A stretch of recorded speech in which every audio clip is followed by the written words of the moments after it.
Right, as you saw it earlier, I got this A-frame sandblasted off. Really good job there. So this morning I'm just on with the painting. I did a few other bits. Look, I put them in red oxide. But here's the A-frame. Look. So my job this morning.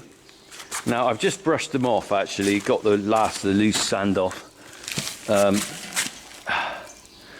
So my job this morning is to basically do a red oxide on them. Red oxide seems to be the one thing that everyone uses because it's a really good base paint. It's got sort of anti-rust properties, rust resistant, which is what we want. So I'm just going to start putting a bit of red oxide on here. This is always a very satisfying job. I always like these sort of jobs because they're not too complicated, are they? It's not like you need a degree to do a bit of painting on a bit of metal, although probably I'll bodge this up. So I ought to be doing this two-handed, ones to hold the bottom of that. This is interesting though, it's sandblasted off so well, you can see the number on there. I never realised there was a number. The interesting thing is they said when they sprayed it that it's got this anti-rust coat on it, so you can see a little film of brown, but the silvery colour is the anti-rust, and that gives you about 3 or 4 days to paint it before it starts really starting to go back to rust. So I'm going to just carry on with this. So it's an interesting thing about mental health and stress. Let me just bring this in on this really, because it's sort of an interesting thing really. I went to a meeting quite a while ago, and there were some guys there from a sort of thing talking about a sort of dairy thing, talking about farming, and it was at the time when the milk price was really low, and they're sort of saying finding ways of basically trying to help you with the financial side of farming. I was going to stop a minute. And they were talking about this chap they visited who had a farm, and he was struggling a bit. And they said he painted the railings all down his drive or something, or outside his house. And they said, well, you know, what was the point in doing that when he's struggling financially? You know, why did he bother buying and paint as well to do that? And I thought they just didn't get it really, because really, I personally, for me anyway, I find doing jobs like this, you know, a bit of painting and stuff, quite therapeutic. And I think kind of for your mental health, sometimes you just need something quite easy and relaxing, and not farming or not doing something else, and just taking your mind off it. And for me, you know, I find that painting this quite relaxing and therapeutic. And I think what these blokes didn't get about this guy they visited is that was probably his thing, his kind of like, I don't have to think about this, I don't have to think about the business, I can just paint these railings. It's not rocket science, you can do a good job. And do you know what, the best thing is when you step back from painting, you tend to feel like you've achieved something. So, hey, I don't know anything about mental health other than I know what it's like to have issues to face, but because we've struggled sometimes on the farm. But sometimes you just got to find something that helps you. I mean, maybe that guy is painting. Anyway, I'm going to carry on with this. Look, I've already done the boot scraper, and I've done that thing. That's on the back. It's a ball hitch, but it's one that someone's made up. So anyway, I'm going to carry on with this. We'll have a look when I finish. All right.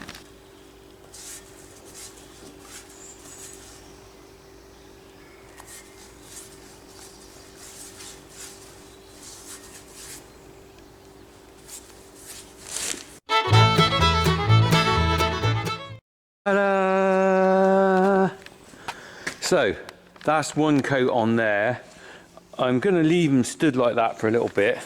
Let me just get my brush. I've just seen some paint runs. This is probably the biggest worry about this, is that while it's still not dry, there's the odd paint run that you'll end up with a paint run on it. Seems to be like noticeably from the holes here where the paint gathers. You just get a run, but they look pretty good. What I'm going to do is I'm going to leave them like that till tomorrow, let it dry. because I don't think that it needs probably 24 hours. Look, look at some paint runs on here. Might have left it a bit late to get those back. Oh, nightmare. Oh well. It's a tractor, not a flipping car. Right. So I'm going to leave those. Not too bad on there. It's just the odd bit that I've not got quite right. I'm going to leave those there. And then what I'm going to do is I'm going to flip them over when it's all dry and do the underside and the bits I've left down there. Look, so that one there, and then it's going to have a coat of grey paint on it, top paint, I think. So I've also got to do my topper. You know, I'm just going to get rid of the excess paint on the topper there. Bit naughty, I haven't brushed the sand off it yet. I'm probably going to do this in Pylon paint actually. I've got 3 tins of Pylon paint. I'm going to wash my brush out in a minute.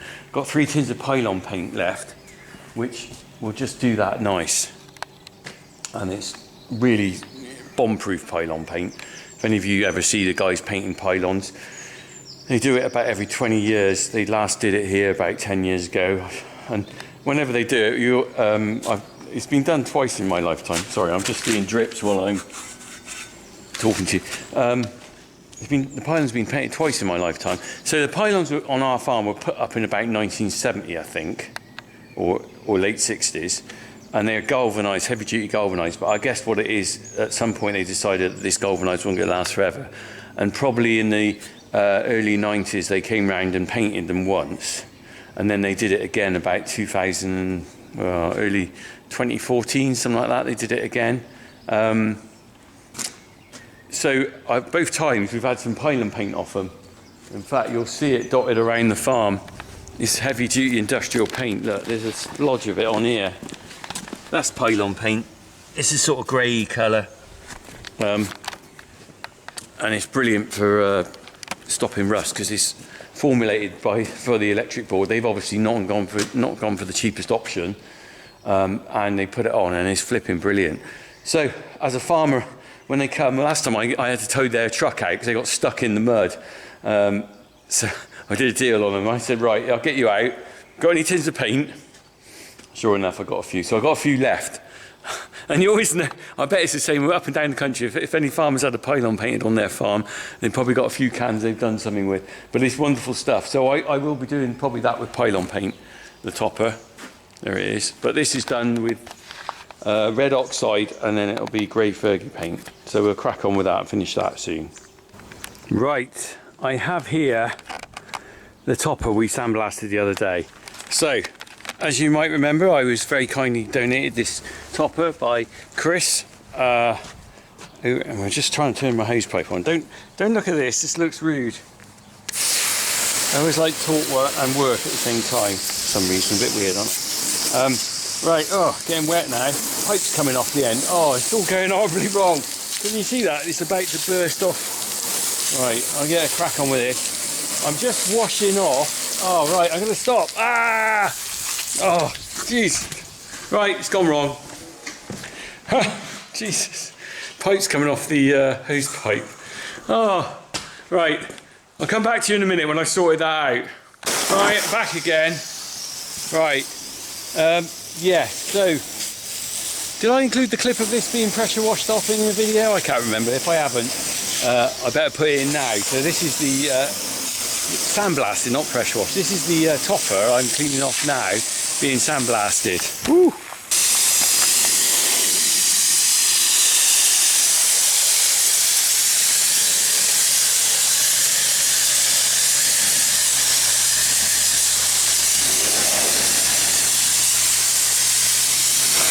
Right, so that was done the other day. Now, they jetted it off. Oh, hang on, this is all going horribly wrong today, isn't it? They jetted it off, but they don't use sand, they use some sort of glass, ground up glass, looks like sand. So basically, what I'm doing now is just washing off the residue. Because before I paint it, if we look along here, you can actually just see it coming off. Before I paint it, I don't really want to have all this residue on it. Like you can just see, that won't mix very well with paint, will it?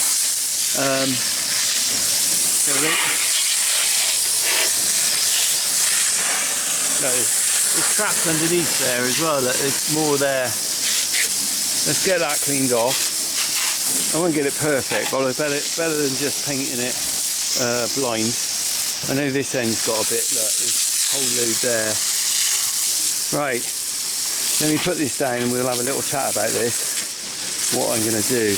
Oh look, there's some more there, look. I'm surprised now it gets any nooks and crannies. Alright, that's pretty good. We'll be painting that once that dries off. Because now I've got to leave it to dry in the sun for an hour. There we are. So I'm just leaving this to dry off. It's still a bit wet, look. Just leaving this to dry off and then we'll get the old Pylon paint on it. Look at it, it's come up really well. It's got all the rust back. Brilliant. Right, you saw the topper in its raw state when I sandblasted it off, and now it's looking a bit sick. It's got a sicky colour to it. Ta-da! Right, so yesterday I didn't have my camera to finish it actually, to film it, but I put on the primer coat of Pylon paint. As I said before, this is the best stuff. It's like super industrial. This is the primer. It's a bit of a funny colour, look at it, it's like a mustardy yellow. And I guess, you know, well, the primer I'm using on the massy bits is a different colour. It's a bright orange. This is a bright, well, it's not bright, is it? It's just mustardy yuck. I guess what it is that when you put the top coat on, you really know where you've missed, because it shows through. The only disadvantage of this is if the top coat peels off, you can see that straight away. Half tempted to just put on a couple of coats of the top coat, but because then you don't have to worry about it showing through if you scratch it. But obviously I'm never going to scratch it because I never ever do things like that. Anyway, right, so I am really down to my dregs of Pylon paint. Look, I've got a can here. This is, look, you can just make it out. It says tower paint, and somewhere on it is a manufacture date, I think. I'm sure it had somewhere. Oh, maybe it's on the other one. The other one said 2012, which is kind of like, tells you how long I've had it here on the farm. Let me just get the lid off. Right, I'll put this down, I'll sort it out in a minute. Look at it, I've got a bit of muck on there, I don't want to get that in the paint. There it is. I've got my stirry stick. Let me just turn that upside down. I opened it last night actually, I confess. It had a big scum on the top that had gone solid, and I thought, well, I'll sort it out then, because I didn't really want to have to spend ages this morning sorting it. So I took off the top layer of dried up paint, and this is underneath. And so for a can of paint that's probably 12 years old, I'd say that's all right, isn't it? It's heavy duty, mind. Right, let's just drain that out, and then we'll get on the job. That's the bit I took off yesterday. Look, it's a big layer of dried. That was just like a solid cap of paint. Right, got my heavy duty big brush. Look at that. That's the sort of brush you need, really. And when they were painting the towers, that's the sort of brush they used. Right. Let me get on here. Right, I put that brush on, that par on there, because it had some paint on the bottom. I'm too mean to waste it, so I just dip. Look at that. That's beauty. Slap that on. This stuff, I hope I've got enough of it actually, because it's thicker than the primer. That is definitely thicker than the primer. The thing with this, I'm not looking for, this is an old piece of kit. I'm not looking for a finish that is like, you know, something that is going to be in a showroom. What I'm looking for is something to last. And this stuff is ideal for that. Pylon paint. God's gift to the farmer. If you can get a can of Pylon paint, flipping heck, job done. Job done. Right. I'm gonna get away painting this, and we'll have a look at the end, alright?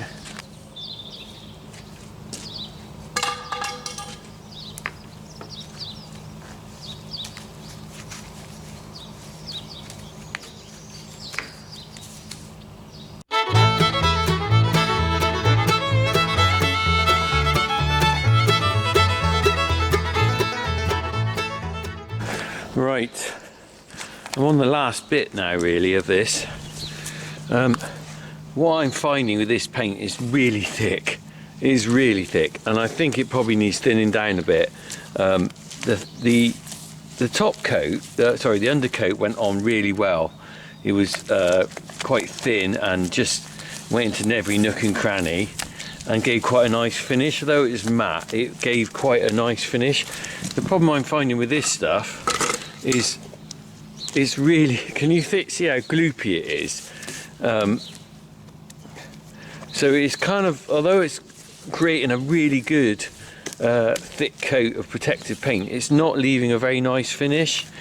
You can see all the sort of brush marks in it, and you can see it doesn't necessarily sort of flow very well. So if this was anywhere else, I'd think, oh god, this doesn't look too brilliant. But actually, do you know what? On here, this is okay, because this is going to be so protective of this metal. I'm never going to paint this again. What you could do, and I don't know whether Harry might think this is a good idea because he does like a little project, is to actually give it maybe a light rub or something, keep this as a base coat and just put a better finish on it. Right, but you see what I mean. Let me just put that down there. If you see what I mean, you got it's sort of a different sort of finish altogether. It's not smooth, it's quite chunky. Probably if I'd had a bit thinner, I might have thinned it a bit, but like I said, I'm more about getting a really good coat of paint on here rather than worrying about the finish on it, because I know this is, well, I've either got to leave it out in the field, which I don't really want to do, or I'm going to try and put it down the barn later on in the summer when I get past where the cows are grazing. Keep it out of the way, but it's not going to be under a massive dry area, so I could get a bit of rain on it. I want something that will protect it really well. This thing is built, it's bomb proof anyway, built like a tank. I love it. So what I'm going to do is I'm going to finish off with that now. Let's put that down there. What I'm going to do is let that dry and come and finish it. I'm just going to touch it up at the end when that's dried, maybe tonight, because there's lots of little bits where you can't really get in very well with a brush, and I don't want to keep leaning on there. So for now, that's going to be it. Oh look, you see there's all under there I've got to do. Look, the bit you don't see until you bend down, that needs sorting out. Right, I will do that later.